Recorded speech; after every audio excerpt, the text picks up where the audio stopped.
applaudir quand il y a des attaques terroristes au Mali. Et quels gens, les partisans d'Alassane Ouattara.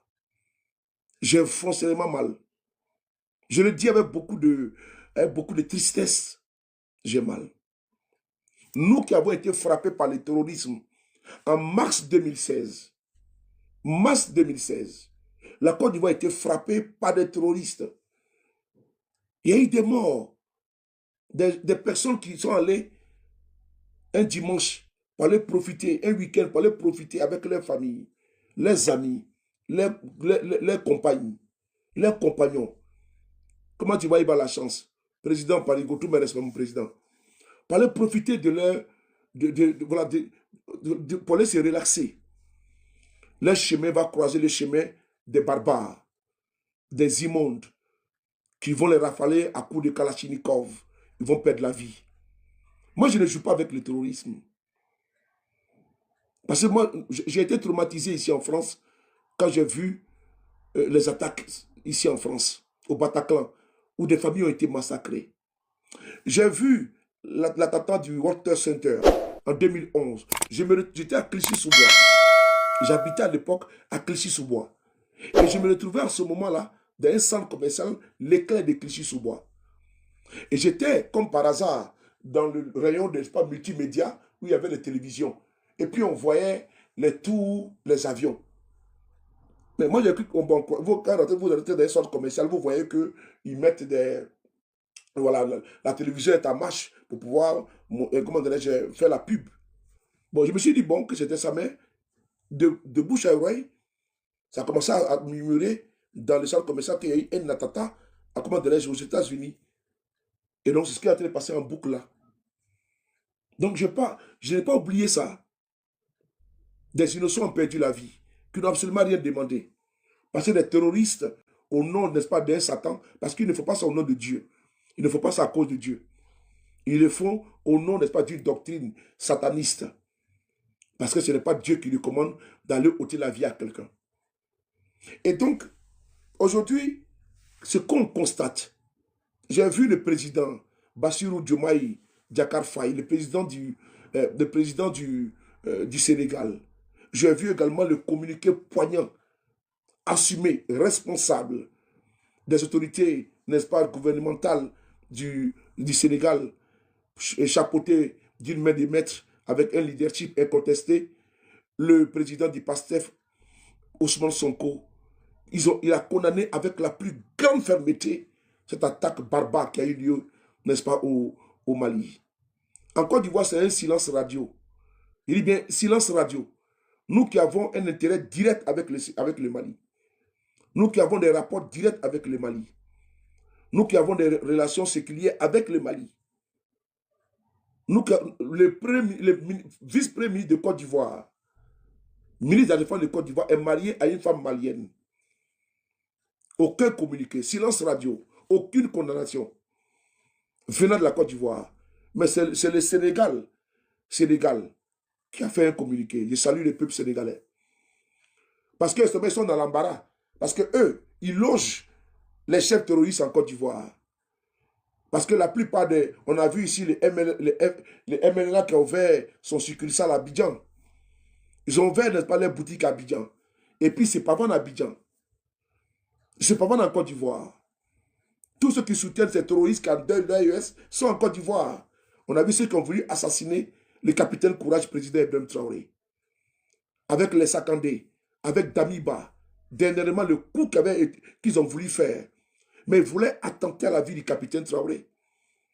Souvenez-vous comment les récits étaient sanglants. Mais regardez ce qui s'est passé au Mali hier. Ils veulent coordonner ça. Ils veulent attenter à la vie de nos présidents. Voilà pourquoi souvent ils demandent au président Traoré, au président Assimi, au président Tchani d'aller au front pour aller combattre. Parce qu'ils veulent faire quoi? Ils vont mettre dans un véhicule bourré d'explosifs un suicidaire. Voilà, qui va aller, n'est-ce pas, croiser le convoi du président. Ils sont dans cette configuration-là.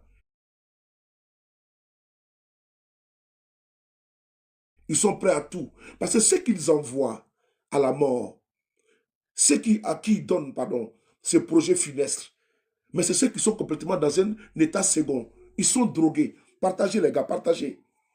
Nous sommes en guerre de communication.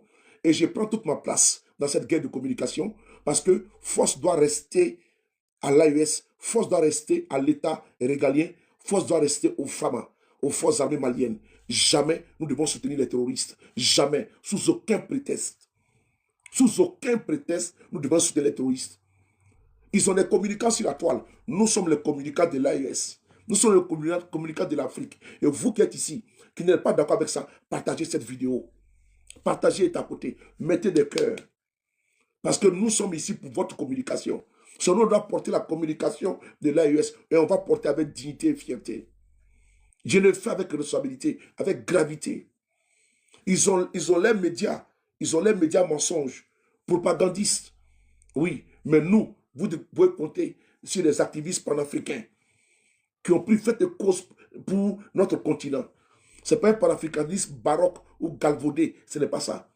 C'est sincère. Et quand on dit panafricanisme, ce n'est pas parce qu'on est dans les régions de l'autre, non. On est dans l'acceptation de tous. Les panafricanistes ne veut pas dire que non, qu'on rejette les Français, on rejette les Américains, les Russes, les Japonais, non.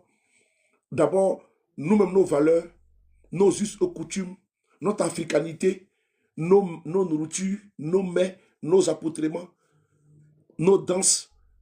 C'est ça, le panafricanisme. Le respect de notre dignité, de nos traditions. C'est ça, le panafricanisme. C'est important. Donc, il ne faudrait pas que les autres viennent faire ça à notre place. Notre vaudou, le vaudou qu'on peut trouver, comment dirais-je, les Angbeto au Bénin. Notre tradition qu'on peut trouver à Yakara. Notre tradition qu'on peut trouver, n'est-ce pas, à Divo, à Tipa Tipa, à Ifassi, à Gabiaki, dans les Leboutou, chez les Adjoukrou, chez les Ébriés partout, chez les Sénoufo avec le Poro, chez les Baméleke, quand on partit chez les Baméleke, chez les Bafan, chez les Bafou, chez les Nanga et Boko, quand on partait au Cameroun, au Burundi partout, vous partez dans le KwaZulu Natal, en Afrique du Sud, nos valeurs, c'est ça, notre panafricanisme, que des âmes damnées, des êtres déchus, que nous rapport aux belles comme nous, qui refusent de comprendre. Parce qu'ils n'ont pas seulement volé nos terres, ils ont volé, n'est-ce pas, le cerveau de certains Africains, qui sont aujourd'hui lobotomisés, qui ont subi une formation, n'est-ce pas, de cerveau, un lavage des cerveaux, des personnes qui sont disjonctées dans le cerveau, des personnes qui ont éteint l'électricité dans leur cerveau, parce que le cerveau a besoin aussi d'électricité. Mais donc, vous savez, quand il fait nuit, chez vous, dans votre maison, vous appuyez, n'est-ce pas, sur le contact, pour pouvoir faire quoi, pour allumer l'électricité, non, l'ampoule. Mais eux, là, ils ont éteint l'électricité dans leur cerveau. Donc, c'est des personnes qui ne comprennent rien de rien. On va continuer. Ce que j'ai vu depuis hier et qui continue aujourd'hui, j'ai honte. J'ai honte quand je vois que j'ai des frères ivoiriens qui sont militants d'un parti politique, alors que ces pays-là les ont aidés hier. Le Mali a servi hier. Hier, le Mali. C'est là que M. Ouattara était venu déposer son petit frère, qui est aujourd'hui ministre de la Défense de Côte d'Ivoire, quand il a déclenché la rébellion de 2002, le coup d'État pour s'installer, et qui s'est mis en rébellion. Mais M. Ouattara, c'est au Mali qu'il allait déposer sa famille.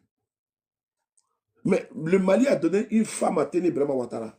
Il a une femme, une belle épouse. Elle est malienne. Et tu trouves des Ivoiriens qui sont aujourd'hui dans un parti politique, le RHDP, soutenus par des apatrides. Parce que les régimes déchus du Mali, là, le régime de Ibeka, là, Bandaou, là, ceux qui vont attaquer les MLLA, les JIM, là, Azawad, là, mais la plupart de leurs soutiens sont en Côte d'Ivoire. Et puis, ils militent au RHDP. Il y a d'autres même qui sont sur les panels. Ils se font même appeler Azawad. Des Ivoiriens. Hein?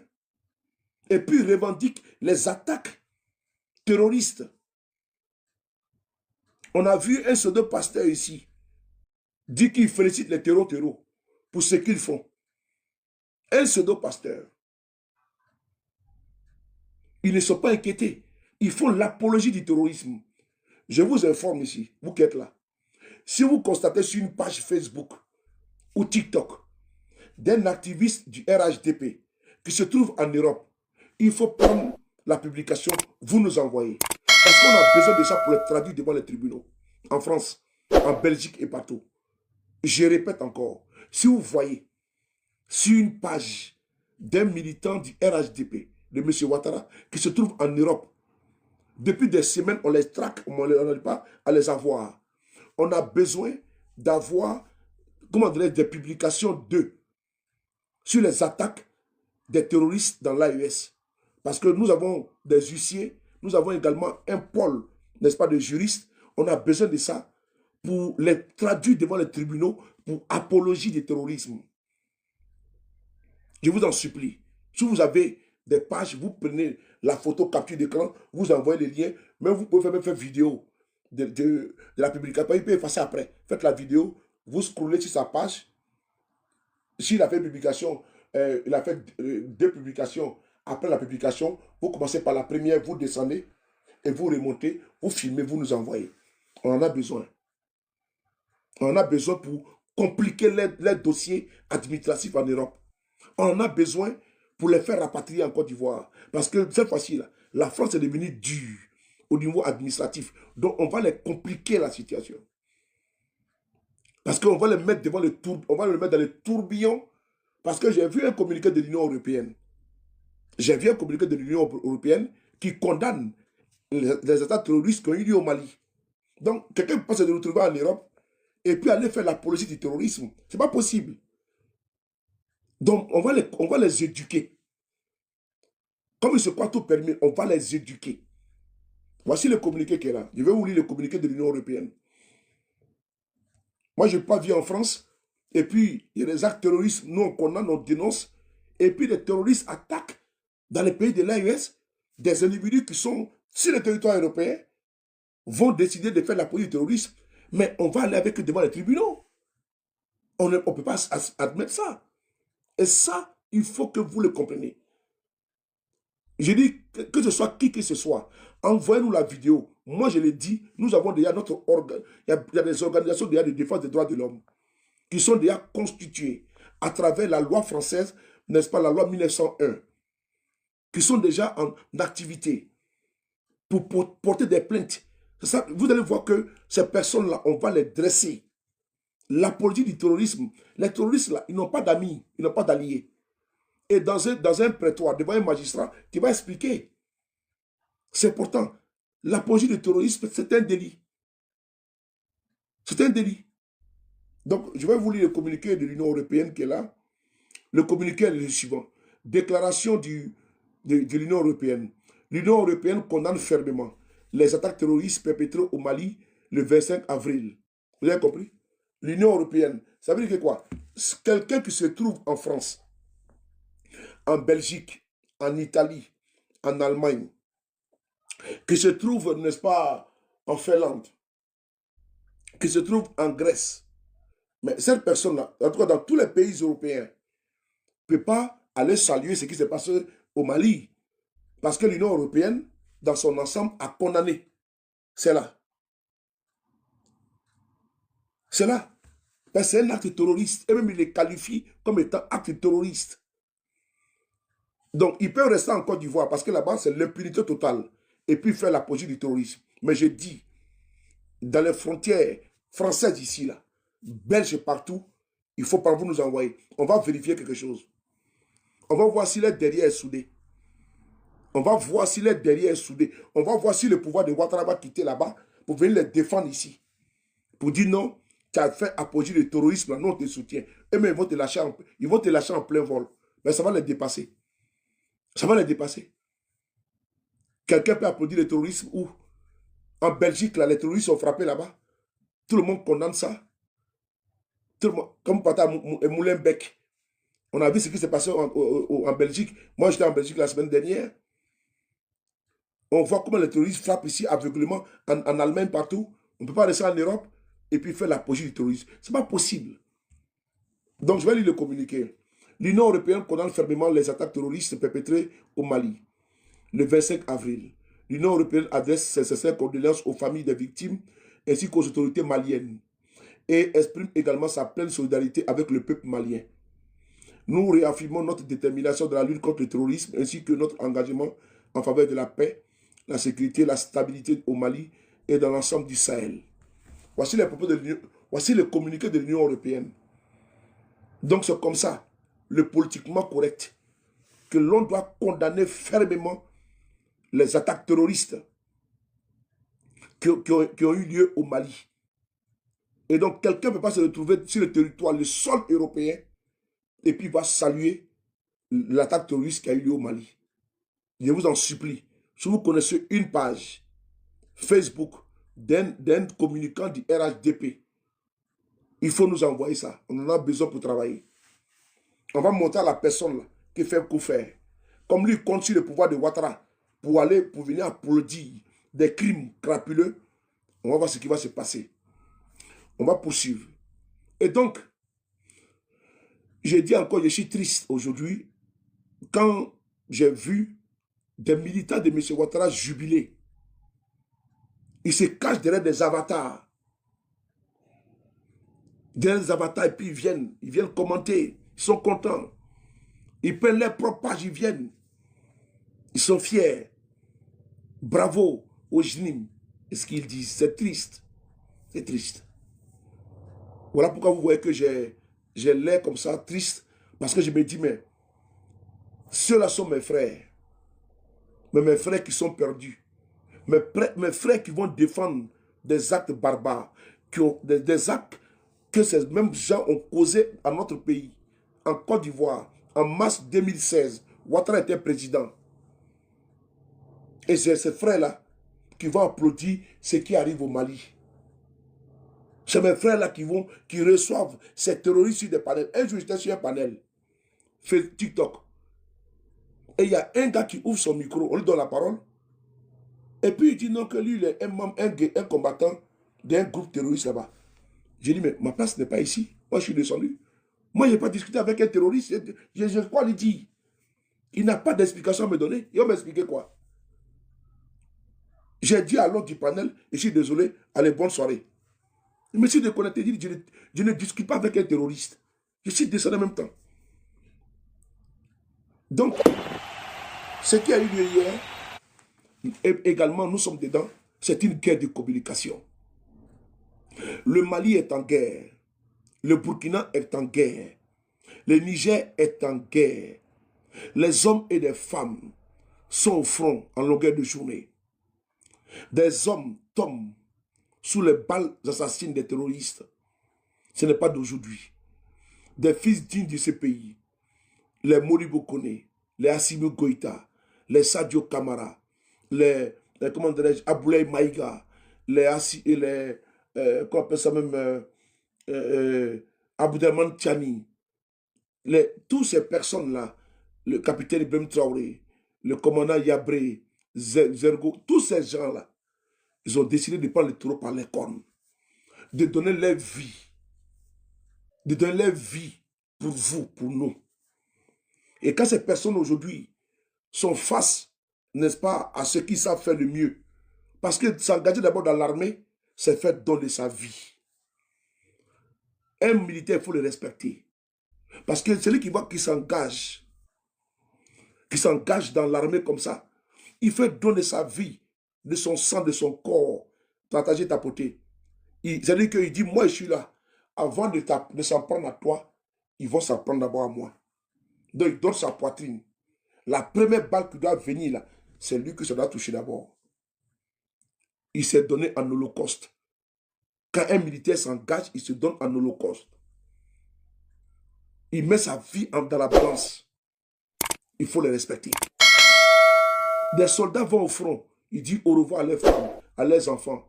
On ne sait pas s'ils vont revenir encore. D'autres s'en vont. Ils raccrochent le téléphone avec leurs femmes, leurs copines, leurs mamans. Ils vont au front. On dit non qu'il y a alerte, il s'en va. Ils perdent la vie. Ils sont nombreux. Il faut rendre un hommage appuyé aux soldats de l'AES. Il faut rendre un hommage appuyé à ses dignes fils. Revenons sur mon général, le général Sadio Kamara.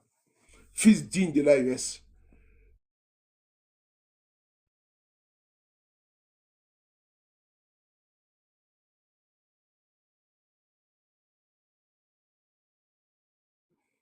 Un homme qui est dans la droiture, dans la vérité, ni à gauche, ni à droite. Le Mali d'abord. De 2000 à 2018, pardon, il a été toujours au front. De 2000 à 2018, toujours au front. Jamais dérobé. Il a fait tous les combats et il est de tous les combats. Si aujourd'hui, le Mali est sorti du gouffre et que les Maliens, les soldats maliens aujourd'hui sont équipés, c'est grâce aux militaires aujourd'hui qui sont au pouvoir. D'aucuns peuvent les dépeindre. La France où je suis, un général, paix à son âme, le général de Gaulle, a été président de la France. Dire qu'un militaire ne peut pas diriger un pays, ce n'est pas vrai. Dire qu'un militaire peut être aux affaires, ce n'est pas vrai. Et je répète encore, quand on vous dit que les militaires ont l'air pas dans les casernes, là, ce n'est pas vrai. Non, ce n'est pas vrai. Aux États-Unis, il y a un militaire là-bas. Aujourd'hui, ils prennent le Rwanda en exemple. Mais le président rwandais, c'est un militaire. Mais le Rwanda, c'est le...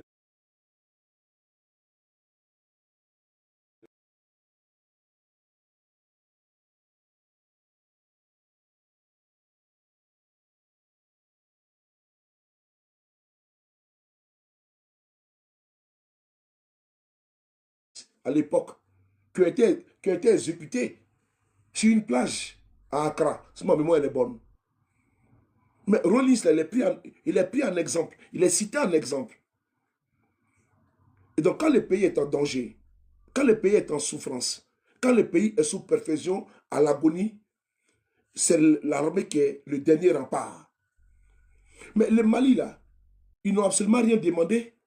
Le Burkina n'a rien demandé. Le Niger n'a rien demandé. Mais les expéditionnistes, ceux qui sont allés, ceux qui ont la démocratie à distribuer comme des petits bouts de pain, mais ils sont allés instaurer la démocratie en Libye. À sa tête, un certain Nicolas Sarkozy. Qu'est-ce qu'ils sont allés faire? Sarkozy a fait quoi en Libye? On veut traiter les conséquences, mais et la cause?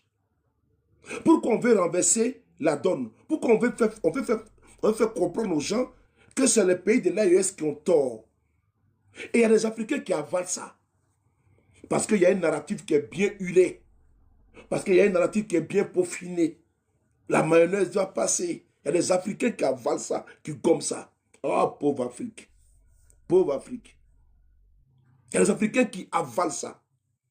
Partagez les gars. Il y a des Africains qui soutiennent ça. Attendez, j'ai partagé de ma chaîne Telegram.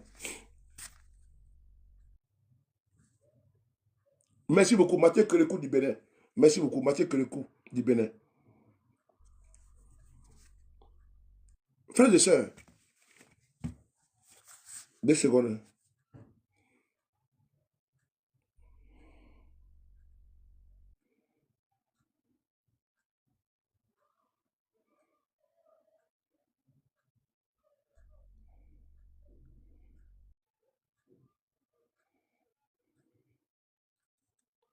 Tapotez les gars, s'il vous plaît. Tapotez et partagez, s'il vous plaît. N'allez pas vous fatiguer avec des gens qui vont vous...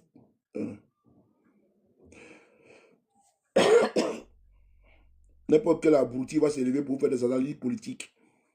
N'importe quel abruti. Voilà. Je continue, frères et sœurs. Vous savez, l'histoire là, les faits sont têtus. Un peuple sans histoire est un monde sans âme. Il faut soutenir les pays de l'AES. Sarkozy était en France ici. Sarkozy était en France. Il dit, lui, il va l'installer démocratie en Libye. Les gars, le bourreau ne peut pas devenir, n'est-ce pas, la victime, et la victime devenir le bourreau. On n'est pas d'accord. On ne peut pas travestir l'histoire. On ne peut pas travestir l'histoire, les gars. Pourquoi le bourreau, la victime va devenir bourreau? Pourquoi ceux qui ont causé ça, et ils sont couchés tranquillement dans les pays occidentaux, aux États-Unis avec Barack Obama, qui était dans cette coalition de l'OTAN, sans oublier Sarkozy qui est couché en France tranquillement. Voici des gens qui sont allés intervenir, n'est-ce pas, en Libye. Ils ont tué Kadhafi. Et qu'est-ce qui s'est passé plus tard? La Libye était suramée, suréquipée. C'était une poudrière. Les terroristes sont venus se servir dans la poudrière. Là. Ils sont venus se servir à gogo. Les véhicules, les armes. Parce que la Libye était vachement équipée. Depuis qu'ils ont enlevé Kadhafi là-haut, ils l'ont déjà là-haut. La Libye est en paix. Depuis qu'ils ont enlevé Kadhafi, parce que pour eux, Kadhafi était un tyran. Ok, on a compris. Maintenant, est-ce que la Libye, là, c'est en paix? Pourquoi ils ne vont pas faire le service après-vente? C'est-à-dire, aller pacifier la Libye. Ils ont laissé la Libye dans les mains du général Haftar, avec beaucoup de factions. Ils se sont divisés la Libye. Chacun a pris sa part. Ils ont balkanisé la Libye. Je répète, ils ont balkanisé la Libye. Chacun a pris son morceau de Libye. Maintenant, tous les pays maintenant de la sous-région, n'est-ce pas, qui sont frontaliers à la Libye, sont ces pays qui sont maintenant en insécurité. Puisque les bandits armés, les terroristes, qui sont allés se servir dans la poudrière libyenne, mais ils ont dispatché les armes partout. L'insécurité, le grand banditisme, le terrorisme a été alimenté jusqu'à ce que les terroristes qui sont allés prendre les armes en Libye ont décidé même d'aller prendre le pouvoir au Mali. Oh Seigneur. Parce qu'ils ont eu des armes en Libye. Ils ont dit, bon, la même Malienne n'est pas équipée, on va descendre, on va aller prendre le pouvoir. Mais peut-être pas le pouvoir au Mali. Mais qui a ouvert la porte de Pandore? C'est l'OTAN. Et aujourd'hui, ces fils de ce pays, les Sadio Kamara, les Assimi Goïta, les Ibrahim Traoré, les Aboudraman Tchani, on nous dit qu'ils ne sont pas bons. Ah bon? Ah, donc c'est eux qui ont livré des armes aux terroristes? Les véhicules que les terroristes ont là, ils fabriquent ça où? Les armes qu'ils ont, ils fabriquent ça où? Les drones là, ils fabriquent ça où? S'ils n'ont pas de soutien, ils n'ont pas de financiers. S'ils n'ont pas de sponsors, ils fabriquent ça où? Posez-vous les vraies questions. Regardez les drones qu'ils ont. Les drones qu'ils ont. Tapotez, on va atteindre les 100 000 rapidement. Tapotez. Je ne vous sens pas, les gars. C'est une guerre de communication. Il ne faut pas laisser la place à autre chose. Où je suis là? Je n'ai même pas bien dormi. Là, j'ai fait la vidéo hier, jusqu'à 4 h et quelques. Je suis rentré. Je me suis reposé à peine. Je me suis levé vers les 9 h et quelques. Depuis les châssis, pour vous. Je me suis levé un peu. J'ai fait mon sport, n'est-ce pas, à la maison. J'ai pris une bonne douche. Et j'ai lancé mes petits podcasts. Mais je suis là pour vous. Parce qu'ils ne vont pas nous distraire. Ils ont leur télévision, on a notre télévision. On va allumer la télé. Ah oui, ils ne vont pas allumer la télé pour nous. Nous, on va allumer la télévision. Pourquoi ils vont allumer la télé pour nous? Attends, nous, on est là, puis ils vont allumer la télé pour nous. Mais nous, on a notre télécommande qui est là. Allumer la télé. Allumer la télé.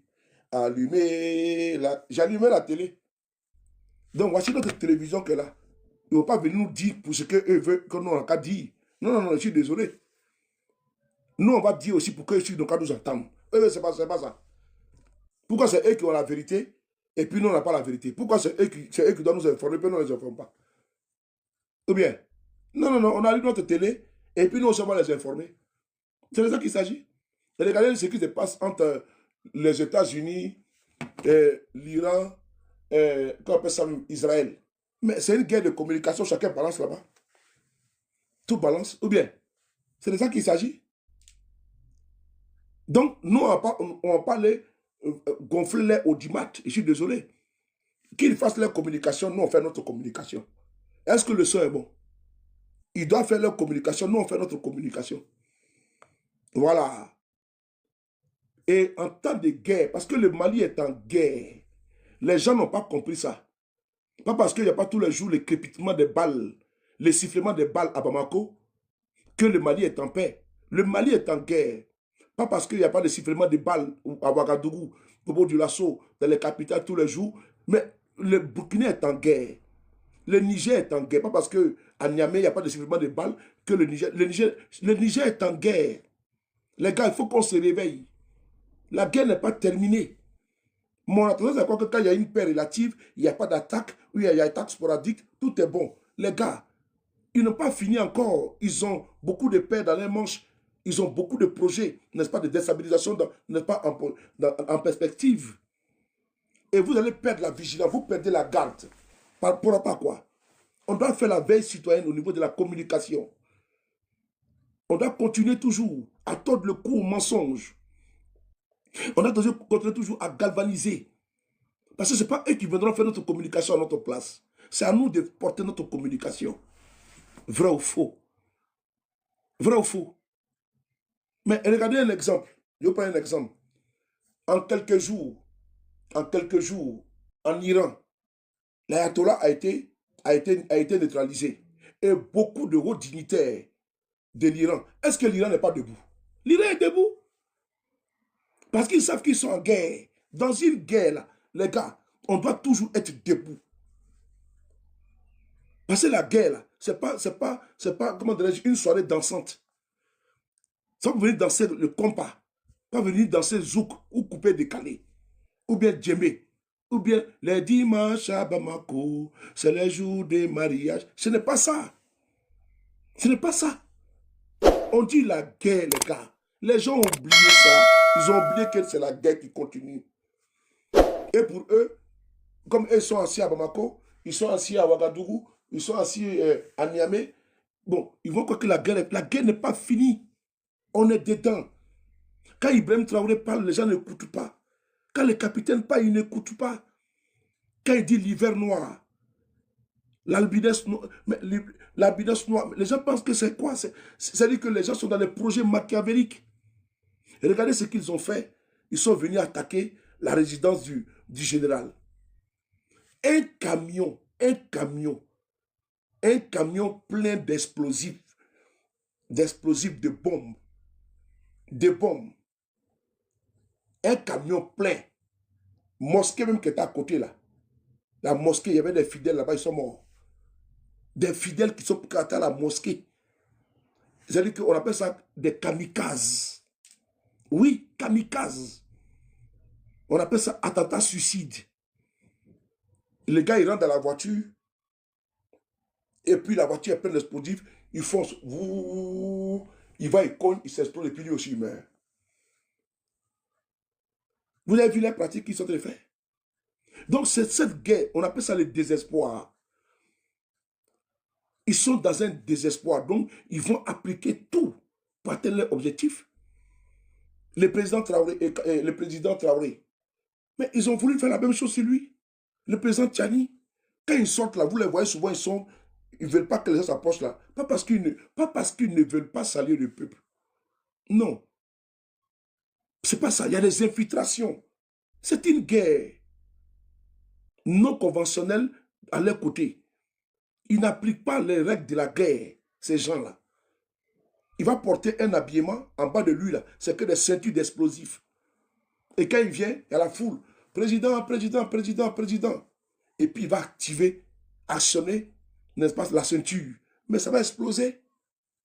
Voilà pourquoi quand vous voyez le capitaine Traoré sorti là, la sécurité est renforcée.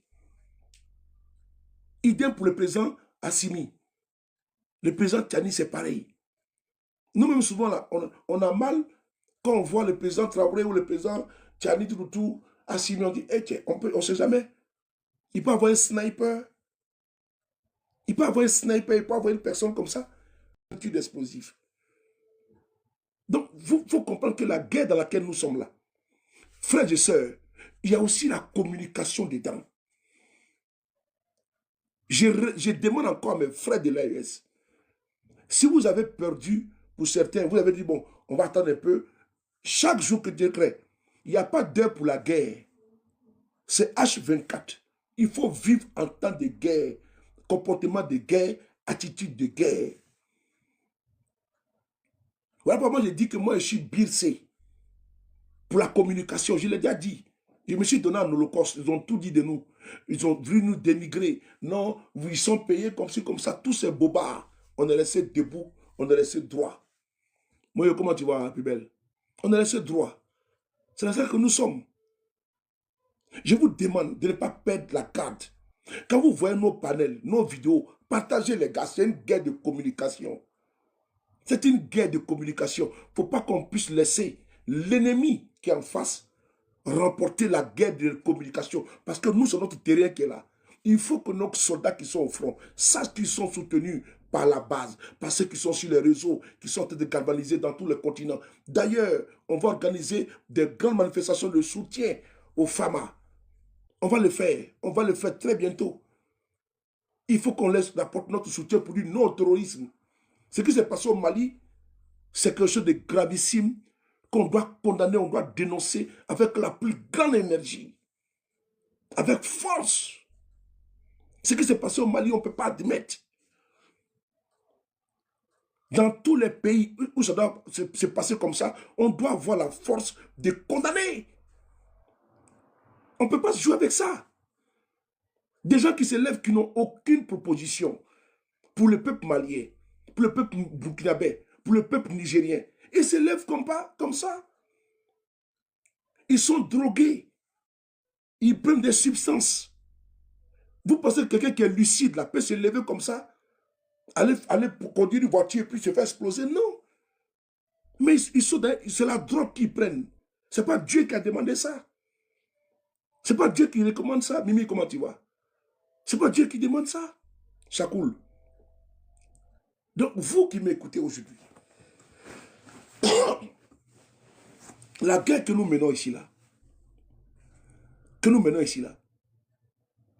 que ce soit Azawad, que ce soit FLA, FL quelque chose comme ça, là, FL terroriste, voilà, que ce soit Jinim, Al-Qaïda, c'est blanc, bonnet blanc, c'est des terroristes. C'est des terroristes. Et un terroriste est un terroriste. On ne peut pas blanchir un terroriste. On ne peut pas applaudir un terroriste. On ne peut pas adouber un terroriste. Ceux qui sont dans l'armée là, est-ce que dans l'armée burkinabé, malienne et nigérienne là, c'est des hommes et des femmes, non? Ok. Donc parce qu'ils portent treillis là, ils n'ont pas droit de vie. Parce qu'ils portent treillis, ils n'ont pas droit, n'est-ce pas, à, comment dirais-je, à la dignité humaine. Mais c'est les enfants de quelqu'un. Ils ont décidé de s'engager dans l'armée. Qu'est-ce qui donne droit des terroristes pour venir s'en prendre à eux? Qu'est-ce qui leur donne le droit? Qu'est-ce qui leur donne le droit? Quand ton frère il est militaire, ton mari est militaire, ton petit frère est militaire, ton enfant est militaire, tu es content, tu dis que ton fils est militaire, il l'envoie en mission. Et un terroriste vient comme ça, et puis il tire sur lui, et puis il meurt. Tu vas accepter ça? Tu vas accepter ça? Non, sérieusement. Parce que lui, son seul crime, c'est de protéger son pays. C'est quoi le crime des soldats maliens?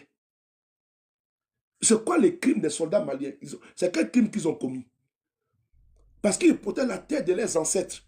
Pour toi, pour tes enfants, pour que tes enfants vivent en sécurité.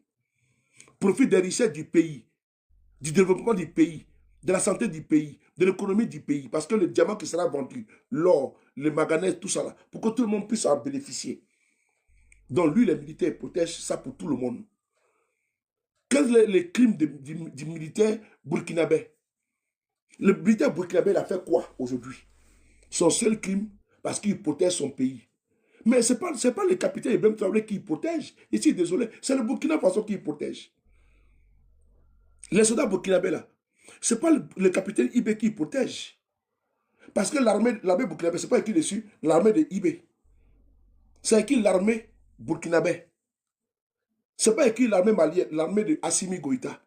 C'est écrit Pharma, Force armée malienne. Oui. Et quand ils vont à l'école, là, en formation, là, on ne leur dit pas de se mettre à disposition de leur chef, on dit de la patrie, du pays, de protéger leur pays, au prix de leur vie. Les militaires nigériens, c'est quoi leur crime? C'est protéger leur pays. Ce n'est pas écrit armée de Tchani. C'est pas écrit, c'est écrit FAN, Force armée nigérienne. C'est pas écrit Force armée d'Aboudraman Tchani. C'est pas écrit force armée de Assimi Goïta. C'est pas écrit force armée, n'est-ce pas, du capitaine Ibrahim Traoré. Non. Ah donc, pour ça, là, des terroristes vont venir, Allah Akbar, que Dieu me pardonne. Parce qu'il ne demande pas de... Il va dire pas au nom de Satan. Parce que les musulmans ne sont pas comme ça. L'islam, la religion n'est pas la plus belle. C'est une religion de paix. L'islam ne demande pas qu'on aille ôter la vie à quelqu'un. Ceux-là, ils ne parlent pas au nom de l'islam. Parce que quand c'est comme ça, là, les gens vont étiqueter les musulmans. J'ai vu une vidéo. Je suis en direct là. Allô, allô?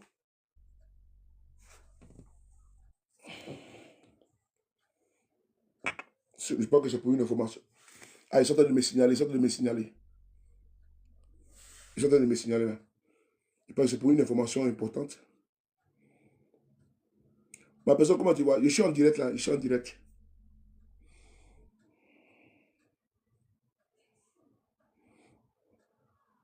Attendez 2 secondes. J'ai déjà vu ça, j'ai déjà vu ça, j'ai déjà vu ça.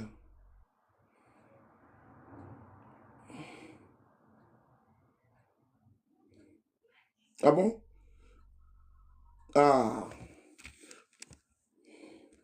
ma personne, donc, je te rappelle, donc, comme je coupe là, Dieu merci que je n'ai pas parlé de ça d'abord. Merci beaucoup. Mais, attends, je te rappelle. J'ai une bonne nouvelle qui vient, on va d'abord vérifier avant qu'on puisse... L'armée malienne, burkinabé, nigérienne, ce n'est pas l'armée qui appartient au général Assimi, au général Tchani ou bien au capitaine Courage Ibrahim Traoré. C'est l'armée du peuple. Parce que les Burkinabés ont soif de paix, de sécurité et de quiétude. Ils ont cotisé combien? Ils ont cotisé, les Burkinabés, 500 milliards l'année passée pour les pays, pour les soldats. Ils mettent l'argent à la poche, les 100 francs, les 1000 francs, 500 milliards. N'acceptez pas que les gens viennent vous dire que les pays de l'AES là, non, non, c'est les militaires, non. Je suis désolé.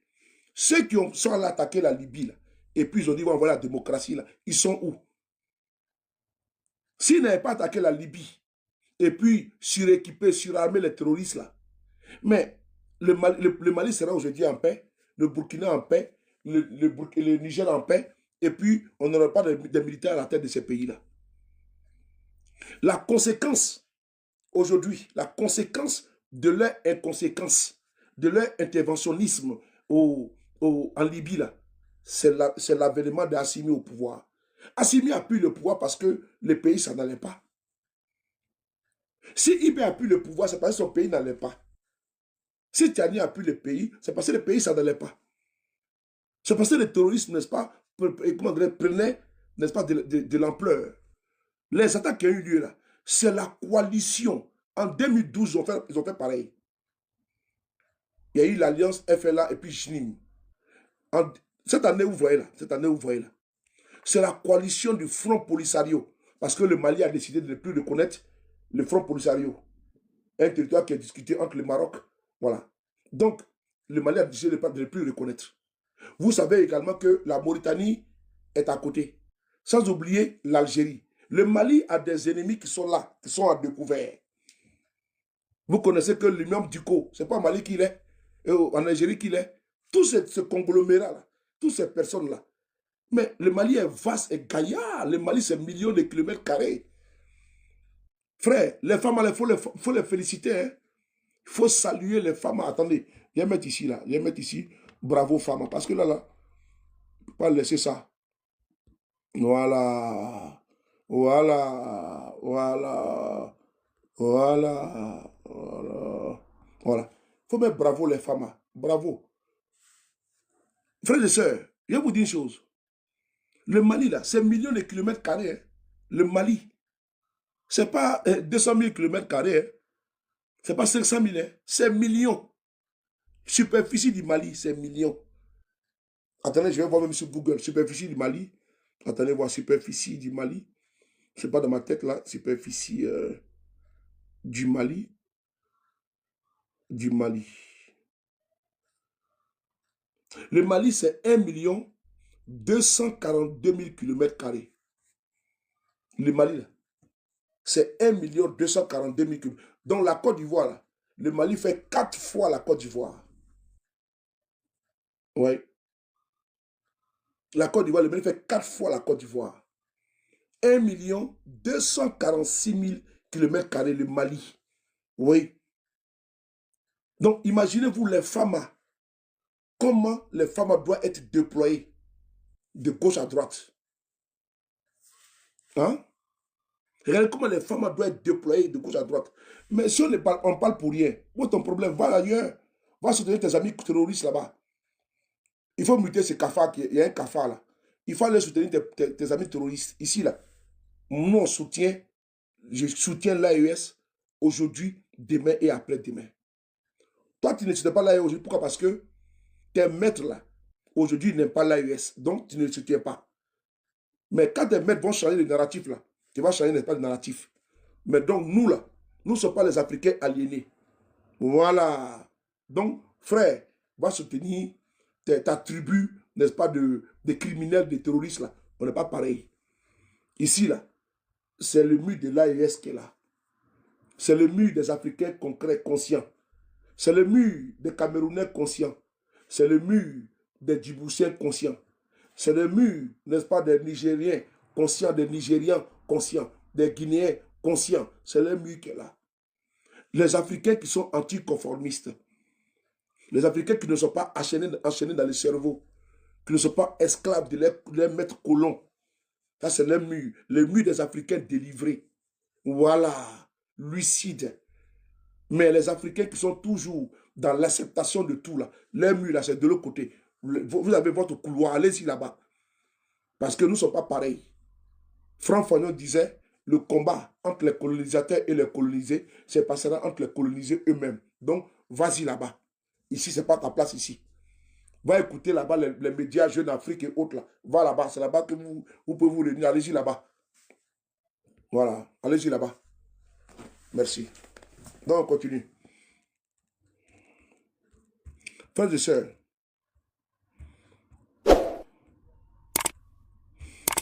je vais vous dire une chose. C'est encore nous sommes là. C'est une guerre de communication. Hein? Ce que vous voyez là, les Sadio Kamara, les Assimi Goïta, les Ibrahim Traoré, les commandants Yabré, tout cela, les Bassorma Bazier, tout cela, les militaires, les capitaines, les sergents-chefs, les colonels, les soldats d'Iran, les forces spéciales, les commandos, tout cela, ils donnent leur vie. Les VDP, ils donnent leur vie. Il faut les saluer. C'est pas facile. Pas facile. Souvent, ils marchent comme ça. J'ai mon ami Philippe Liranda, le journaliste de RTB, lui qui fait les reportages. Souvent, il va en reportage. Il me dit, bro, il dit vraiment, les soldats là sont forts. Parce que lui-même, souvent devant lui, là, des soldats perdent la vie. Il n'est pas de Philippe. Parce qu'il est immergé avec les soldats. Badel, comment tu vas? Huguette, comment tu vas? Attends, Huguette, là, c'est ma grande soeur, là.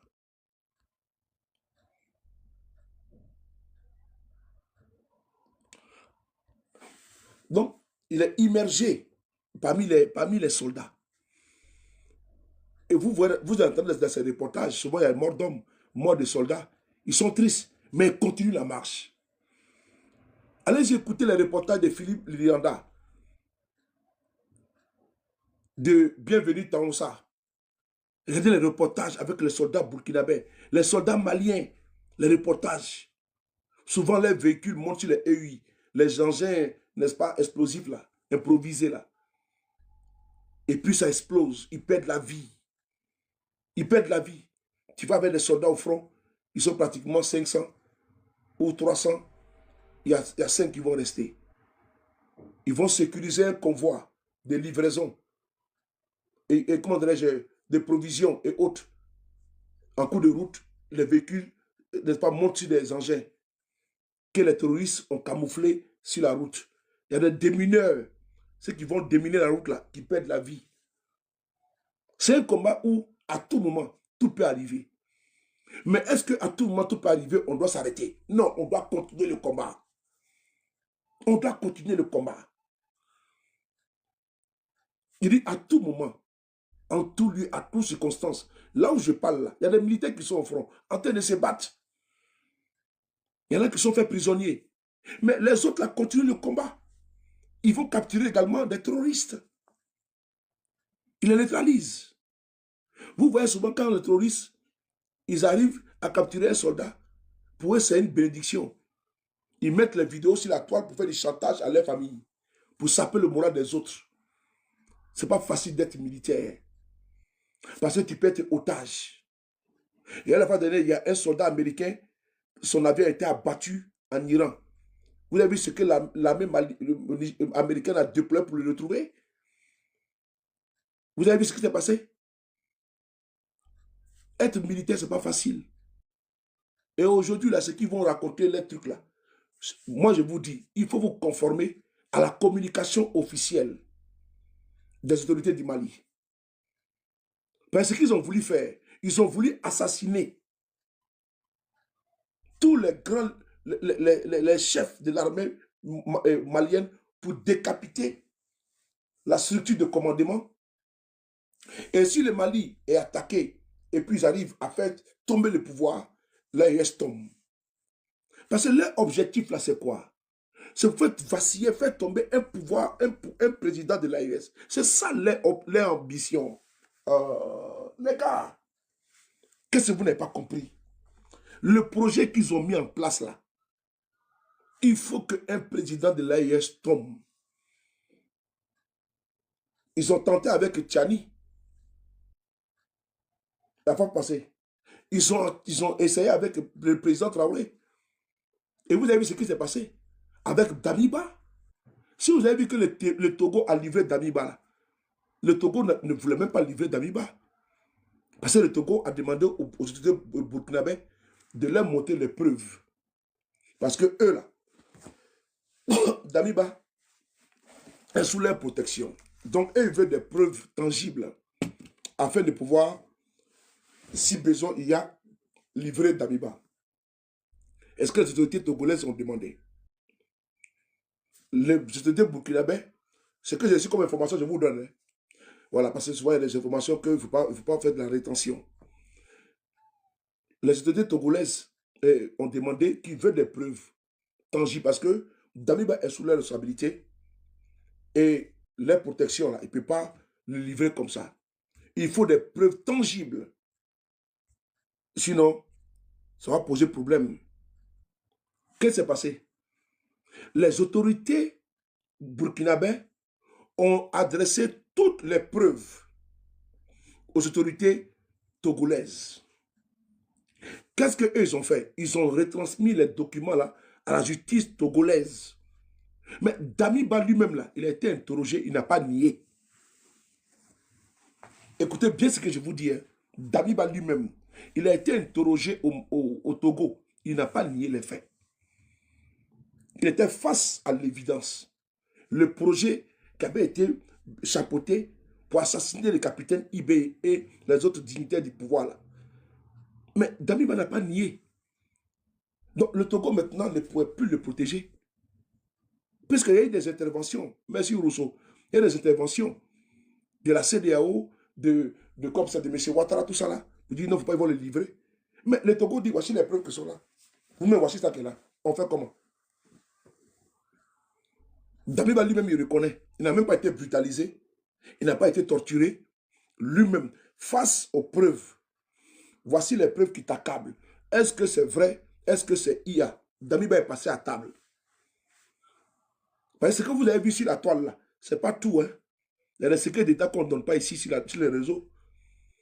Est-ce que moi, sur le départ ici, j'ai eu l'occasion, le privilège, l'honneur de causer avec un président, une autorité, pardon, de l'AES, ou bien une autorité quelconque dans notre pays? Je ne vais pas venir sur la toile pour venir dire ça. Non, ça c'est un secret que je garde. C'est ce que moi j'appelle le secret, n'est-ce pas, d'État. Je cause avec des personnalités, mais jamais j'ai venu exposer ça ici. Mais quand j'ai des petites informations qui sont susceptibles, n'est-ce pas, de compléter votre renseignement, je vous donne l'information. Donc, Damiba, là, l'information que j'ai eue là, parce qu'au moment donné, moi j'étais sceptique, mais après je suis sorti et dit que Damiba a été envoyé parce que j'ai eu la certitude qu'il était là-bas. Et j'ai publié. Damiba est parti. Il a fait même une vidéo. Je n'ai pas changé. Jusqu'à ce que le lendemain, les autorités viennent confirmer ça. Mais donc, quand ils ont envoyé les preuves au Togo, la justice togolaise, ils ont demandé à Damiba, ils sont allés les prendre. Il n'a pas nié. Damiba n'a pas nié. Il est passé à table. Les preuves sont là. Et les preuves même inimaginables que vous n'avez même pas vues, écoutez, sensibles, que vous n'avez pas. Le capitaine Traoré a fait référence à ça la fois passée. Il dit qu'il y a des personnes que vous n'imaginez pas qui sont dans le coup, dans le complot. Ils ont voulu tuer IB. Les gars, ils n'ont pas hésité à assassiner Thomas Sankara. Les gens pensent que ce dans quoi nous sommes, c'est un jeu. Mais ce n'est pas un jeu. C'est une affaire de vie ou de mort. Le capitaine Sankara. Mais il était devant vous ici, pour certains. Vous avez entendu son nom. Mais les gars l'ont tué. Ils n'ont pas de sentiments. Ils vont dire quoi, ça va prendre 1 mois, 2 mois, après ils vont oublier. Est-ce qu'ils se disent? Mais ils ont assassiné Lumumba. Regardons notre histoire. Allons nous abreuver dans l'histoire contemporaine de notre continent, de nos personnalités. L'histoire, là, se répète toujours. Donc, à nous maintenant de regarder dans le rétroviseur, qu'est-ce qui s'est passé avec les personnalités à l'époque? Mais est-ce pour autant que le combat s'est arrêté? Quand Lumumba a été assassiné, le combat a continué. Est-ce pour autant l'assassinat de Sankara a fait arrêter le combat? Non. Voici le fruit du combat de Sankara. Il s'appelle IB. IB, c'est la continuité. Quand tu l'entends parler, tu sais que c'est un élève, permettez-moi l'expression, de Sankara. C'est l'idéologie sankariste. C'est la révolution. Mais voilà. Donc, ils ont tué Sankara. Mais il y a des millions de Sankara. Moi, je suis sankariste. Ils ont tué Sankara, mais beaucoup de Sankara sont nés. C'est tout. Donc, là où nous sommes aujourd'hui, là, nous sommes dans une guerre. Et la guerre, là, dans laquelle nous sommes, les hommes qui sont là aujourd'hui, les capitaines Traoré, les généraux Tchani, les généraux Assimi, ces hommes qui sont là aujourd'hui, eux là, c'est leur image. Mais il y a un héritage qui est là, que vous devez pérenniser.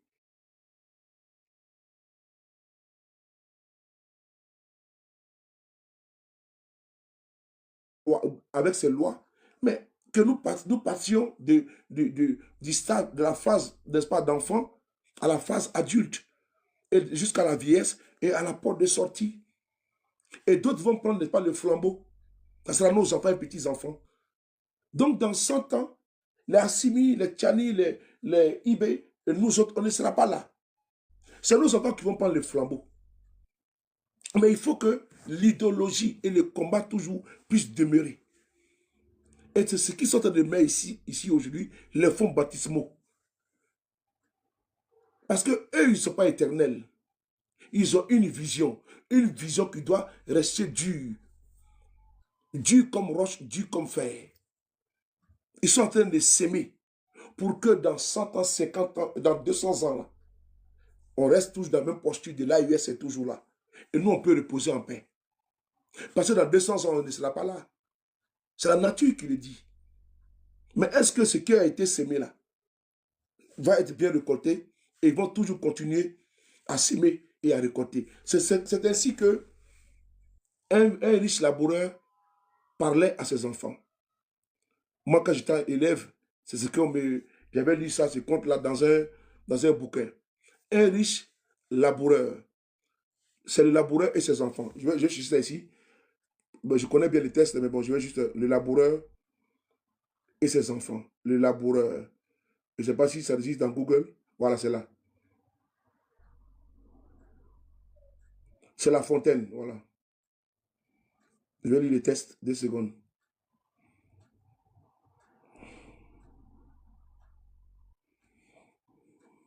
Je vais vous lire La Fontaine. Le laboureur et ses enfants. Et puis vous allez tirer par l'enseignement. Laboureur et ses enfants. Travaillez, prenez de la peine. C'est le fond qui manque le moins. Un riche laboureur sentant sa mort prochaine fit venir ses enfants. Ça, on a bossé quand on était petit. Merci, Passi. Travaillez, prenez de la peine. C'est le fond qui manque le moins. Un riche laboureur, sentant sa mort prochaine, fit venir ses enfants, leur parla sans témoin. Gardez-vous, leur dit-il, devant l'héritage que nous a laissé nos parents. Un trésor est caché dedans. Je ne sais pas l'endroit, mais un peu de courage vous le fera trouver. Vous en viendrez à bout. Remuez votre champ. Dès qu'on aura fait l'out, creusez, fouillez, bêchez. Ne laissez 1000 places où la main passe et repasse.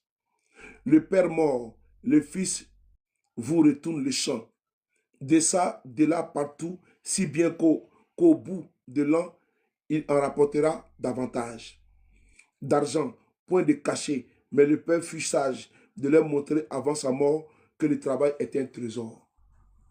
Frères et sœurs, le travail dans lequel nous sommes aujourd'hui, c'est l'AES. Le laboureur et ses enfants. Il fait venir ses enfants, il les parle sans témoin. L'importance de la terre. Et le fruit du travail. Mais le fruit de cet effort, c'est quoi? C'est notre émancipation, c'est notre dignité, c'est notre respect. Vrai ou faux? Donc, quand je vous interpelle comme ça, il ne faut pas vous empaisantir. Si les informations qui sont dilapidées, c'est une guerre de communication. Quand vous êtes, c'est pas chez le voisin que tu allais demander au voisin comment si ta femme elle est bien. Son voisin t'a demandé si ta femme elle est belle. Son voisin t'a demandé si ta femme elle est gentille. Si elle fait bien à manger. Non. Donc nous on n'a pas à aller demander à ceux qui sont en face là de nous donner des informations. Nous sommes désolés. Nous avons un canal de communication officiel de l'AES. C'est eux qui trouvent judicieux à quel moment donner telle ou telle information. Pourquoi les autres qui sont soutenus viennent faire des informations qui ne sont pas affirmées, corroborées, soutenues, recoupées par les autorités de l'AES et vous prenez vous gommer. Je suis désolé. Pourquoi eux, ils ne se sont pas encore exprimés et vous allez prendre les propos des autres comme étant, comment dire, les paroles d'évangile. Chers frères, pourquoi c'est les autres qui vont... C'est-à-dire que on est assis là, nous avons les autorités de l'AES qui sont là. Nous-mêmes, on ne sait pas ce que nous voulons. Est-ce qu'on fait confiance à nos autorités de l'AES? Oui. Maintenant, eux, si dans leur stratégie, ou bien dans quoi que ce soit, ils veulent, c'est à eux, selon leur rythme, de donner l'information qu'ils trouvent nécessaire qu'à cet instant, telle information doit sortir. Parce que n'oubliez pas, il y en a qui disent, oui, Assimi, il faut qu'Assimi sorte. Ainsi de suite. Vous les cherchez pourquoi? Pourquoi ils les cherchent? Parce que les gars, protégeons d'abord nous-mêmes nos propres leaders. Parce que les autres là, eux là, ils ne dénoncent pas les alliés terroristes. Là. Vous voyez bien. Un acharnement est mis sur les autorités du Mali. Comme si c'est eux qui sont les coupables. Ce n'est pas normal. Des terroristes viennent les attaquer. Ils attaquent, ils endeuillent. Ils sont cueillis. Même la population en a marre. Regardez les vidéos à Bamako. Air Force, comment tu vas? Allez-y et regardez les vidéos à Bamako. Mais c'est la population même qui est sortie pour lyncher même les terroristes. Vous avez vu ou vous n'avez pas vu? Ce n'est pas l'armée. Hein. C'est-à-dire que la population, les Maliens en ont marre. Les Maliens en ont marre. Attends. Ils vont passer toute leur vie avec des gens qui sont drogués. Qu'est-ce qu'ils vont leur proposer? Au moment où, dans leur dignité, ils sont en train de sortir pas du gouffre, vous venez pour dire non, que vous êtes... On va faire quoi avec ça là? Pour venir remettre encore les pays en arrière. Il y a un problème. Hein les gars? C'est les Maliens dans les bourgades, dans les communes de Bamako. Mais moi j'ai vu les vidéos. Il y a un qui était dans la foule. Il est perdu, il a commencé à ouvrir le feu. Mais les jeunes ont foncé sur lui pour l'arrêter. Quel courage! Regardez quelqu'un, on tire sur lui à balles réelles, rafale. Les gars rafalent, il a les chargeurs. Mais les gars ne reculent pas. À Kati. Parce que les gens sont fatigués. Les Maliens sont fatigués. Vous pensez que les Maliens vont être dirigés par des terroristes? Non, sérieusement, là, attendez là, sérieusement. Vous êtes sérieux là? Ces terroristes, ils sont sérieux là? Avec non, et ils pensent pouvoir faire du mal à qui? Qui veut sincèrement que le Mali soit dirigé par des terroristes? Non, de vous à moi. Ça veut dire que même les Maliens là, ils ne vont plus écouter la musique. Parce que les terroristes là, quand ils ont pris Tombouctou là, mais vous avez vu ce qu'ils ont fait? Les mausolées là, ils ont cassé tout. C'est des gens même connexion internet, vous n'avez plus à voir. Quand ils attaquent les villages là, ils coupent, c'est-à-dire qu'ils détruisent les antennes de connexion internet, la communication. Et ils disent on n'a qu'à vivre comme au temps de nos ancêtres là. On n'a qu'à vivre de cueillettes. Et nos femmes là, elles n'ont qu'à se fermer. On ne voit pas les visages, on ne voit rien. Et ils disent que quoi? Ils vont faire la charia. C'est quoi ce truc là? Donc c'est le Mali qui veut l'amener comme ça. Attends, vous êtes sérieux là? On est sérieux là que c'est des terroristes qui ont venu diriger le Mali. Est-ce que vous me voyez, ça veut dire ça? Non, vous me voyez, ça veut dire ça? Ceux qui sont venus là, avec les motos, voilà, ceux-là, c'est eux qui vont diriger le Mali. Non, sérieusement, c'est ceux-là on va donner le destin du Mali à ces gens-là, à ces animaux-là, c'est eux qui vont diriger le Mali. Donc ça dit que quoi? Ceux qui sont aujourd'hui au pouvoir, le dernier rempart, l'armée malienne, qui est aux affaires, là où les politiciens ont échoué, l'armée a pris le relais. Mais le peuple doit faire corps derrière l'armée. Parce que c'est le seul rempart. Si l'armée tombe, le Mali est fini. Mais si on n'est pas derrière l'armée, on va être derrière les terroristes. Ah, ça là, vraiment, moi je n'ai pas compris la partie là. J'ai dit, hein, je viens me répéter. Si on n'est pas nous là, on n'est pas derrière l'armée malienne. Parce que le dernier rempart, la digue qui reste là, c'est l'armée malienne. On va laisser l'armée malienne pour aller soutenir les terroristes. Hein? Moi, je veux savoir.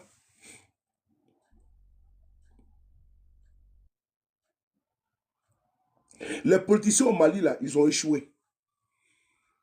Ibeka, là, c'est un président démocratiquement élu. Mais sous son temps, là, son magistère, là, l'armée était en déliquescence. Au lieu d'équiper l'armée, il payait avion présidentiel.